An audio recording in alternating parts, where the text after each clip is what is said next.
how does turning like 720 liters of water into premium wine connect to weaving a whip out of cords and causing a massive riot in a sacred temple? Yeah, it's a pretty wild contrast. Right. Well, welcome to the deep dive. But before we really uncover the blueprint behind these two extremes, I just want to offer a divine blessing for your day and for your entire week ahead.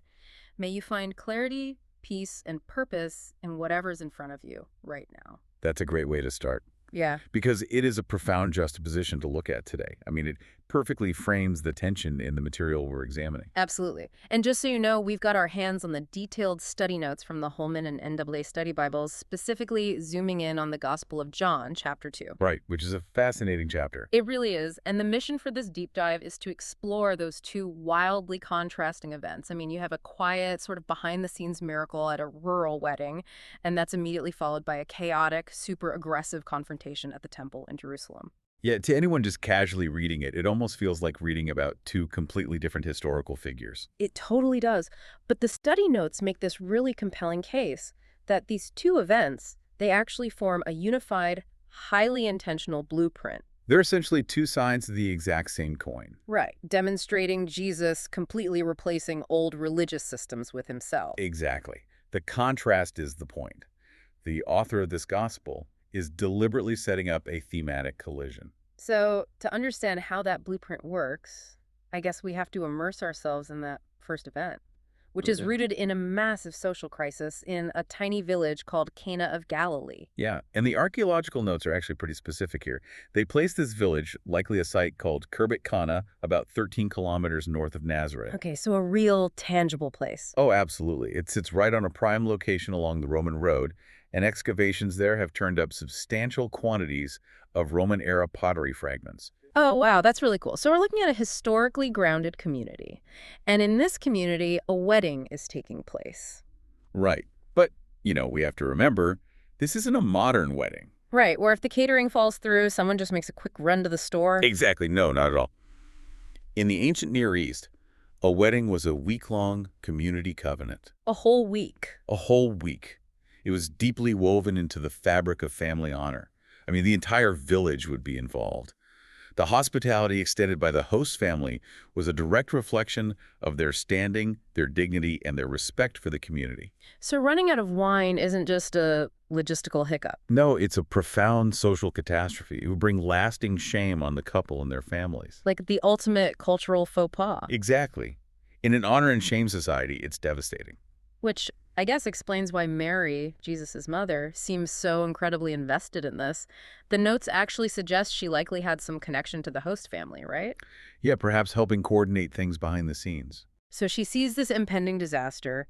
She knows the social devastation it's going to cause, and she brings the problem directly to Jesus. She does. And this is where we hit a piece of dialogue that, well, a lot of people stumble over it. I always stumble over it. He looks at his mother and says, "Woman, what do I have to do with you? My hour has not yet come." Right? It sounds incredibly dismissive. I mean, calling your mother woman today is a guaranteed way to start a fight. Oh, for sure. But the English translation definitely carries a harshness that just isn't present in the original Greek. Okay, so what's the actual nuance there? The study notes clarify that the term translated as woman was actually an expression of polite courtesy in the first century Mediterranean world. Oh, really? Yeah, you might equate it closer to saying ma'am. Okay, ma'am is definitely better. But it's still kind of weird for your mom. Well, yes, Hmm. because even as a polite term, it is fundamentally a distancing term. He isn't being rude, but he is drawing a very firm boundary. So he's establishing a new paradigm for their relationship. He's stepping out of the role of simply being the son who, reacts to family obligations. Exactly. By stating my hour has not yet come, he is introducing a theological concept that anchors the entire Gospel of John. The hour. Right. Throughout this text, the hour refers to the specific, divinely appointed time of his crucifixion, his glorification, and the salvation that his death brings. Wow, okay. So he's telling Mary that he is now operating exclusively on a divine timetable. Yes. His actions will no longer be dictated by human pressure, social expectations, or even the very understandable concerns of his mother. Okay, I understand the boundary setting, but the tension here is just fascinating to me. I mean, he establishes this grand divine timetable. He tells her it isn't his hour, and then he fixes the wine problem anyway. He does. It feels a bit like, I don't know, a master architect telling you he doesn't have time to fix a wobbly chair in your kitchen, but then he quietly rebuilds your entire dining room. That's a great analogy. But if the hour hasn't come, his decision to intervene seems contradictory, doesn't it?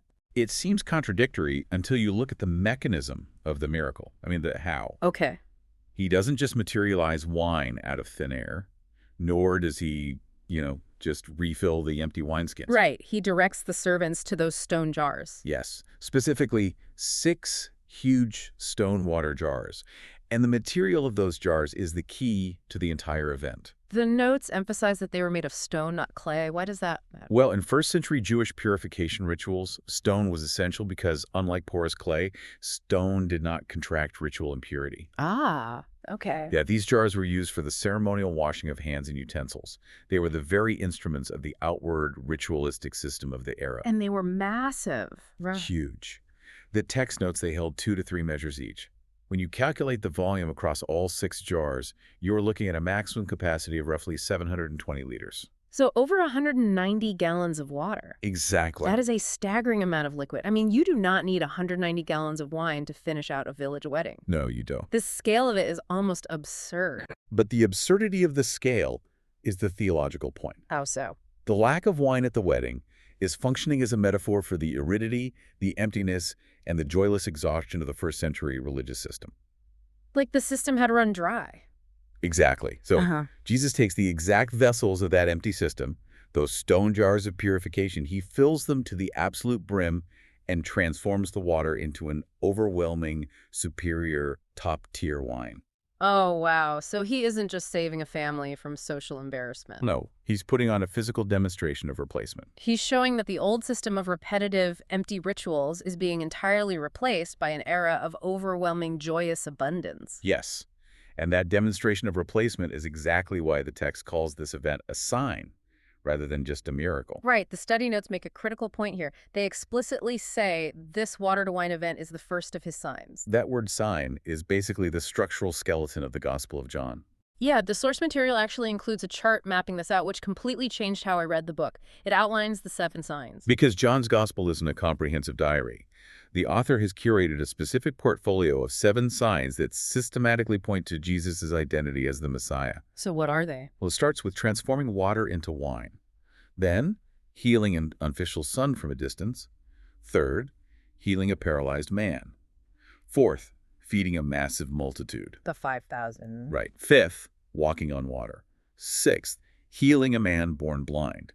And the 7th, the culminating sign, is resurrecting Lazarus from the dead. It's structured almost like a legal argument. It really is. Like if John were a trial lawyer, he wouldn't be standing in front of a jury just listing random amazing things his client did on a Tuesday. Right. He is systematically presenting exhibits A through G to prove a definitive case about sovereignty. That legal framework is a really great way to view it. A sign is never the destination.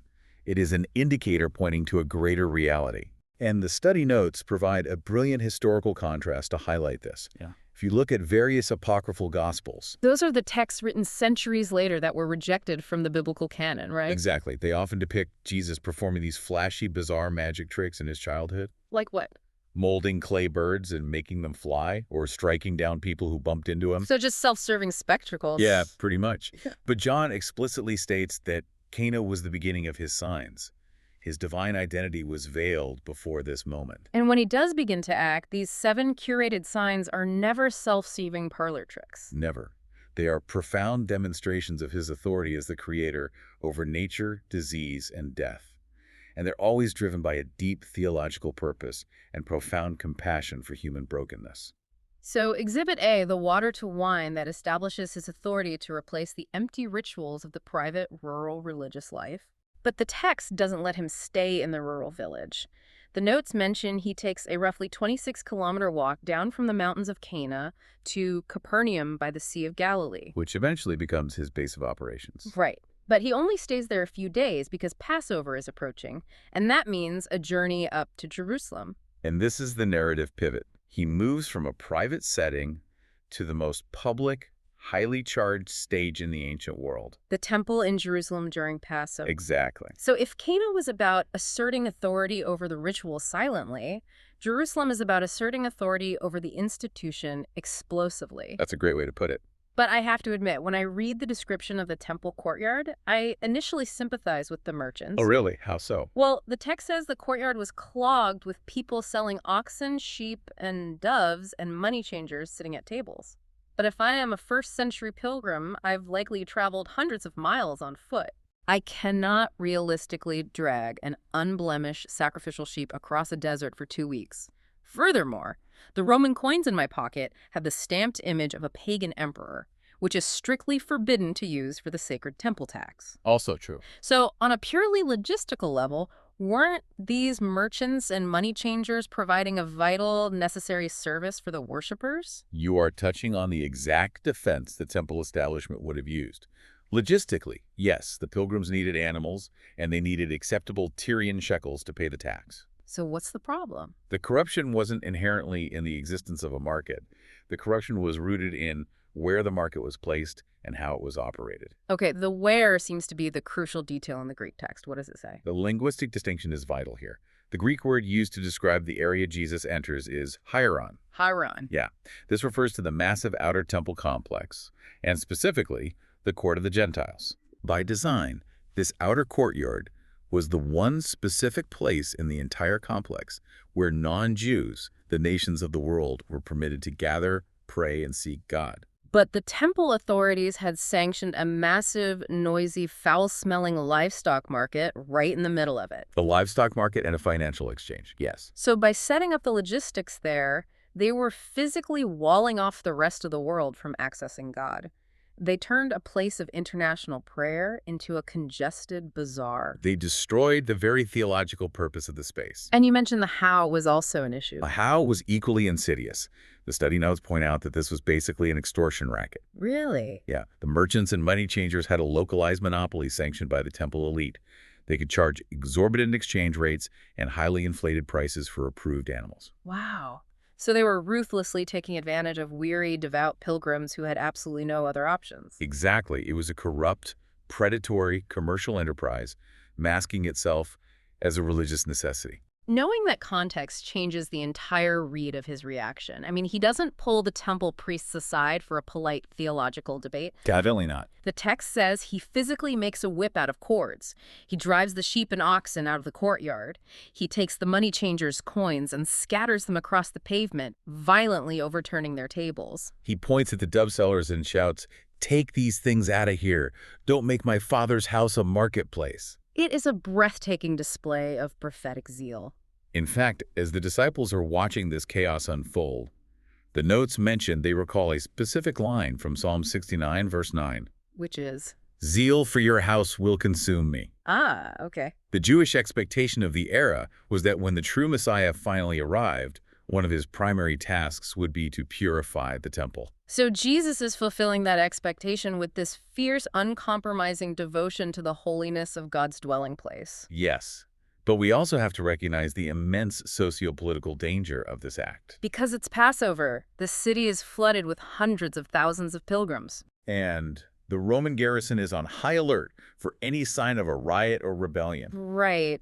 Disrupting the temple commerce wasn't just a religious critique, it was striking a match in a powder keg. He is challenging the financial and political power center of the entire nation in broad daylight. Which naturally means the authorities immediately surround him and demand an explanation. They demand a sign. They basically say, who gave you the authority to disrupt the temple, and what sign can you show us to prove it? And this loops us right back to that structural blueprint of the signs. It does. They demand a sign, and Jesus gives them an answer that sounds like absolute madness to them. He says, destroy the sanctuary, and in 3 days I will raise it up. Right. And their response is incredibly grounded in the physical reality around them. They're like, it took 46 years to build this temple, and you're going to raise it up in 3 days. Exactly. And the Holman notes drop a piece of historical context here that perfectly grounds this narrative in secular history. I love this part. The timeline of the temple's construction is a brilliant historical anchor. King Herod the Great began the massive, ambitious reconstruction of this Second Temple complex around 20 or 19 BC. So if you do the basic math, adding the 46 years they mentioned to 20 or 19 BC, it pinpoints this exact confrontation to roughly 29 or 30 AD. Which aligns flawlessly with the established historical timeline of Jesus' public ministry. That's amazing. And there is a profound tragic irony to their pride in those 46 years. Why is that? The study notes mention that the temple complex wouldn't even be fully completed until the 60s AD. Just a few years before the Romans would completely obliterate it in 70 AD. Exactly. They are fiercely defending a temporary monument. But the miscommunication here is total, right? Because Jesus isn't talking about Herod's stonework at all. He is not. And the gospel writer gives us another crucial linguistic shift to explain it. Okay, lay it on me.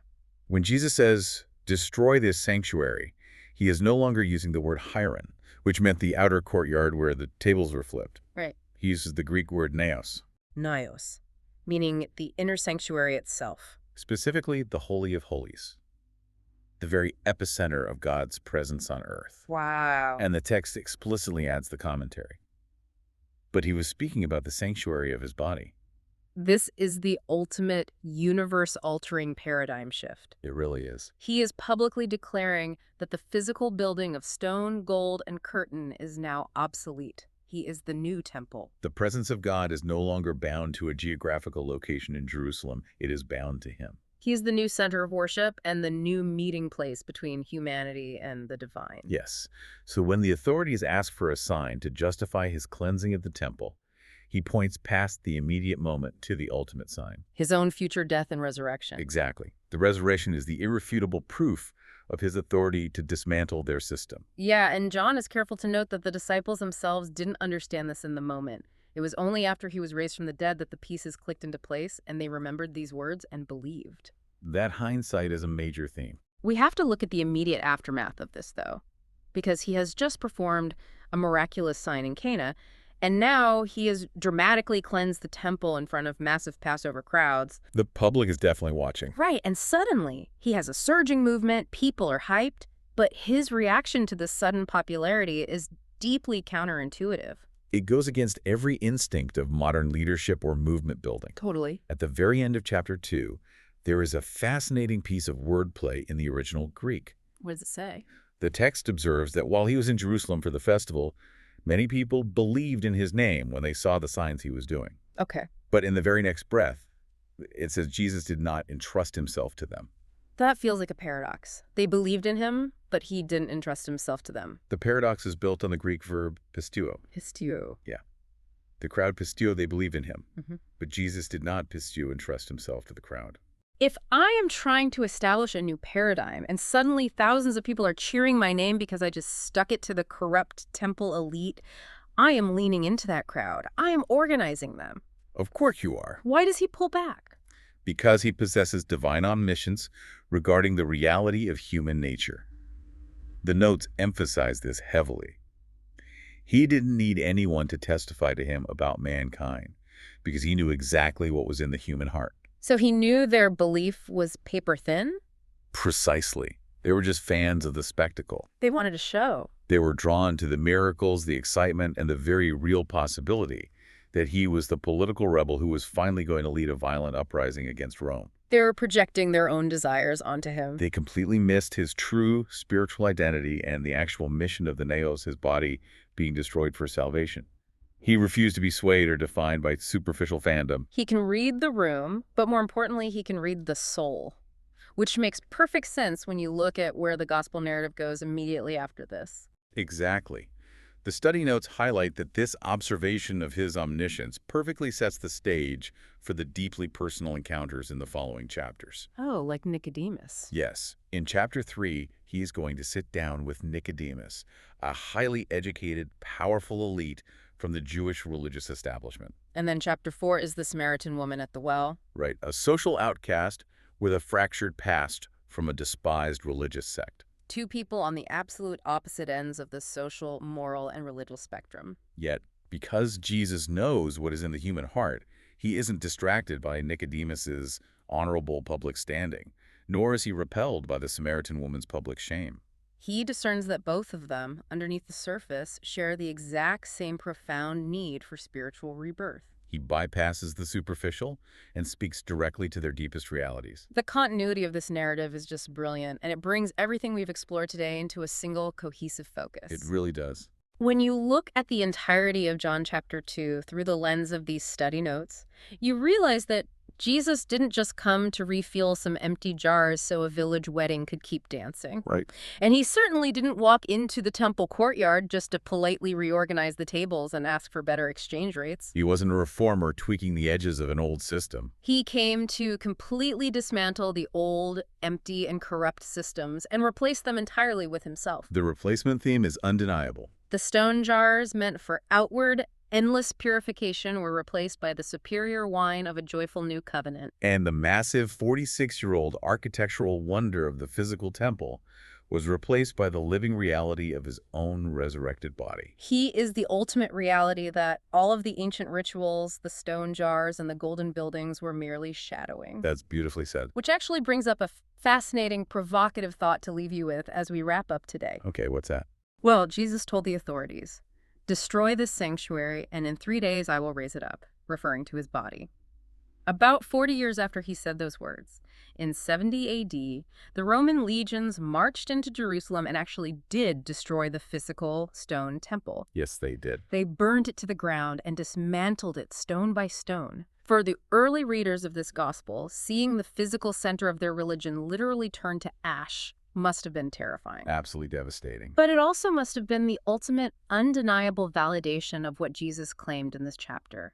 The physical system was always meant to fall. The true sanctuary, the resurrected presence of Jesus, was the only thing left standing. That's a powerful historical connection. So as you go about your week, consider the structures in your own life. Are you fiercely defending and maintaining temporary stone temples of your own making, hoping they will secure your future or bring you peace? Or are you willing to let those temporary systems be dismantled to make room for the permanent, abundant reality that Jesus offers? That is a challenging, necessary perspective to carry forward. It really is.